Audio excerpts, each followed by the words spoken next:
Pilit nagpapakatatag ang pamilya Atienza sa pagpanaw ng social media personality na si Eman. Sa kanyang burol, nagpaunlak ng panayam ang haligi ng kanilang tahanan na si Kuya Kim at ibinahagi ang paborito niyang alaala sa kanyang bunso. Nakatutok si Vicky Morales. Nagsama-sama sa Heritage Park sa Taguig ang pamilya ng pumanaw na social media influencer na si Eman Atienza. Pribado muna ang burol para sa pamilya at malalapit na kaibigan nila. Naroon ang kanyang amang si Kuya Kim Atienza, inang si Feli, mga kapatid na Jose at Eliana at ang kanyang lolo na si dating Manila Mayor Lito Atienza.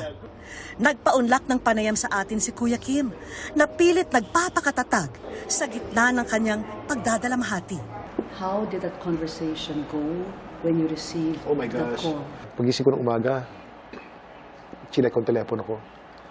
Ang sabi ni Feli, Kim, I have terrible, terrible news. The first thing I did, lumukod muna ako. Sabi ko, Lord, sana hindi to tunay. Sana nag-attempt. Sana nasuspital. So I called Feli. And then Feli said, Eman is gone. Nalambot ako talaga noon.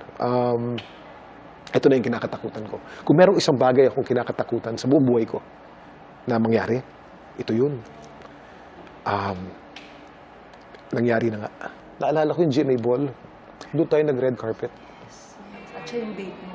Siya yung date ko. And I remember Eman, she was so beautiful that night in her black dress. And I was so proud of her because she was so beautiful. And debut niya yun eh. Sabi pa niya, this is my very first red carpet in my life. And that night was just so beautiful. Nakausap ko rin ang ate ni Eman na si Eliana. 2 taon lang ang pagitan nila. It's nice to be reminded of the kind of person that she was. Right? I don't know what to wear anymore. Makikita ring dumalo ang ilang sikat na personalidad na malapit sa pamilya Atienza. Abangan ang aking buong panayam sa 24 oras. Ang aming pong lubos na pakikiramay sa pamilya ni Kuya Kim.